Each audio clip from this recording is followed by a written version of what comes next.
Jika hanya membual, Bai Guanxing tidak akan menunjukkan ekspresi ini. Dapat dilihat bahwa Tian Wudi benar-benar memiliki kemampuan ini. Tungku surga, tidak mungkin jatuh ke tangan Tian Wudi. Qin Yichen menggertakkan giginya. Dia memiliki belenggu yang tidak dapat dijelaskan untuk tungku surga. Belum lagi dia tidak akan pernah mentolerir kesuksesan pihak lain ketika dia memikirkan senyum Tian Wudi. Putri Wenxing juga memiliki wajah cantik yang tidak pasti. Tapi Tian Wudi memiliki pecahan tungku surga. Mengapa Anda harus memberitahu kami? Apakah dia begitu baik? Qin Yichen menghela nafas. Tentu saja dia tidak begitu baik. Memberitahu kita bahwa dia memiliki pecahan tungku surga, sehingga kita bisa mengambilnya bersamanya. Kami meminta Tiang Wan. Jika dia melewatkan serangan diam-diam, akan sulit untuk menemukan kesempatan. Dan begitu kita pergi ke alam semesta kuno, dia akan memiliki kesempatan lain. Niat membunuh Tian Wudi sangat jelas. Jika mereka tidak bertarung dengan Tian Wudi, maka yang pertama akan mengumpulkan semua pecahan tungku Tiadao yang mereka temukan. Dan jika mereka pergi, Tian Wudi hanya akan menggunakan ini untuk membunuh mereka. Mata Putri Wenqing bulat, dan dia sadar akan bahayanya. Tepatnya, dia sekarang tahu kengerian Tian Wudi. Bagaimana Putri Wenqing tahu? Karena pertempuran itulah kayu membunuh Raja Surgawi Timur. Kayu itu bahkan dapat dibunuh oleh Raja Surgawi Timur, dan hampir hancur, menyebabkan Raja Surgawi Timur jatuh ke angin di mana-mana. Raja Surgawi Timur bukanlah yang lemah. Sebaliknya, dia adalah Raja Dewa yang terkenal. Dalam pertempuran itu, tampaknya Raja Surgawi dipukuli secara tidak dapat dijelaskan dan sangat sedih. Tetapi Putri Wenxing tahu bahwa jika itu diubah menjadi orang lain, bahkan jika itu adalah raksasa dari alam yang sama, hasilnya dapat ditumbangkan. Keagungan raja tidak boleh tersinggung. Tetapi kayu itu membunuh Raja Surgawi Timur dengan sederhana dan rapi. Tetapi terakhir kali dia diserang secara diam-diam oleh inkarnasi yang tak terkalahkan, dia terluka parah. Kesenjangan di antara mereka memudahkan Putri Wenxing untuk menebus serangan diam-diam yang terjadi di Istana Jenderal. Lalu, fragmen itu belum tentu benar, kan? Putri Wenxing juga mencoba menghalanginya. Lagi pula, dia tidak percaya bahwa benar-benar ada orang di dunia ini yang memiliki keberuntungan untuk melawan langit. Mencarinya di dunia, dia dapat menemukan harta kaisar. Tapi Bai Guanxing perlahan menggelengkan kepalanya. Harta karun surga tidak bisa dipalsukan. Justru karena itu adalah harta surga, jadi dia tidak memiliki keraguan sedikit pun. Lalu, apa yang harus aku lakukan? Apakah kamu ingin pergi ke alam semesta kuno? Jangan lepaskan. Putri Wenxing sangat takut. Terutama ini hanyalah provokasi yang tidak disembunyikan dari niat membunuh Tian Wudi. Poin kuncinya adalah mereka membuat marah Raja Malam Abadi terakhir kali. Jelas, jika bukan karena mahkota peri untuk menunjukkan kekuatan mereka di Tanah Malam Abadi, Raja Dewa Malam Abadi akan membunuh mereka bahkan jika itu hampir tidak mengguncang langit dan menghukum mereka. Qin Yichen tidak tahu, dan untuk beberapa saat mata semua orang tertuju pada Bai Guanxing lagi. Keheningan yang terakhir sebelumnya tidak berpura-pura dalam, tetapi memikirkan tindakan balasan. Pada saat ini, dia tidak ragu-ragu, dan langsung menggunakan batu giok untuk terhubung dengan kekuatan lain. Saya melihat cahaya berkelap-kelip, dan setelah beberapa saat, seorang lelaki tua buta tiba-tiba mengembun, yang membuat Qin Yichen terkejut. Tanda seru. Teman Bai Daois, ini sangat langka. Meskipun Zhu Jiuyin memejamkan matanya, dia tersenyum, seolah-olah putra Bai Ze tidak akan bisa memberitahu dia tanpa insiden. Dan Bai Guanxing terlalu malas untuk menyambutnya, langsung ke intinya, dan berkata sambil tersenyum, penyihir leluhur. Apakah Anda tertarik dengan tungku surga? Bersenandung. 4 kata tungku surga membuat mata Zhu Jiuyin terbuka. Bahkan jika itu adalah hantu teleportasi, itu membuat Qin Yichen merasa bahwa waktu dan ruang stagnan, dan udara di sekitarnya sangat kental.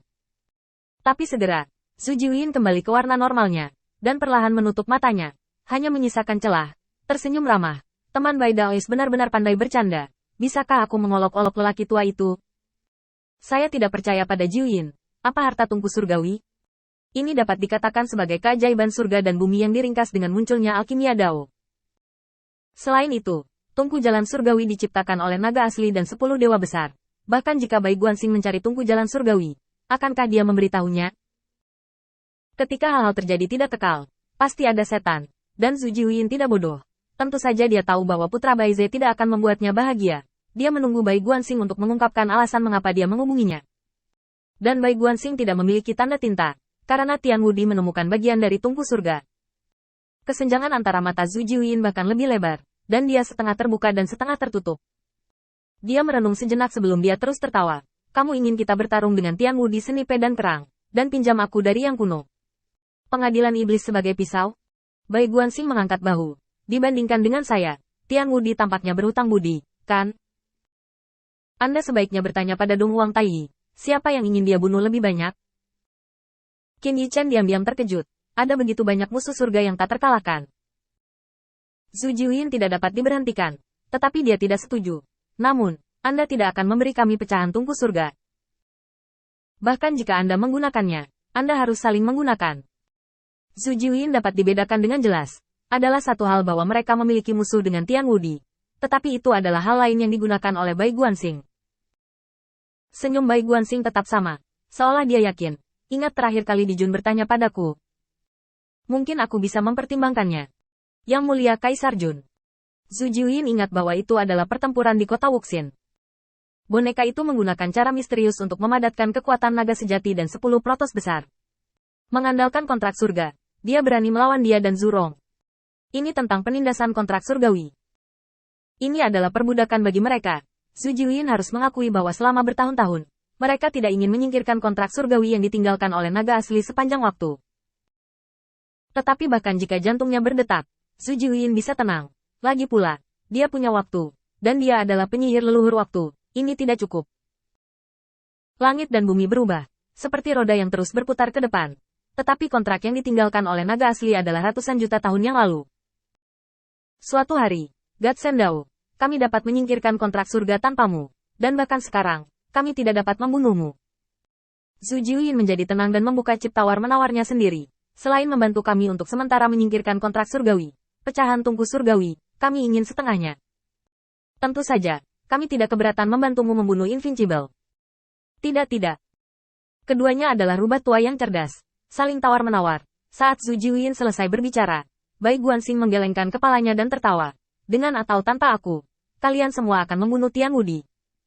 Beri aku semua pecahan tungku surga yang kamu temukan, dan aku akan membantumu untuk sementara menyingkirkan hukuman kontrak surgawi. Senyum Zhu Jiuyin membeku, ekspresinya sedikit tidak senang. Yang mulia tidak akan setuju. Dan Anda baru saja memberitahu saya bahwa Tian Wudi memiliki fragmen tungku dao surgawi. Kamu pasti akan datang untuk menemukan tungku jalan surgawi. Daripada bertemu denganmu pada saat itu atau musuh, lebih baik menyelesaikan akun lebih awal. Putra Baize, bagaimana menurutmu? Menghadapi senyum nyaman Dewa Tua Zhu Jiuyin, Bai Guanxing percaya diri dan percaya diri. Penyihir leluhur, Anda mengenal saya. Saya bersedia memberitahu Anda apa yang ingin saya katakan kepada Anda. Saya akan pergi ke alam semesta kuno. Tetapi jika saya tidak memiliki tawar-menawar, bagaimana saya bisa memberitahu Anda?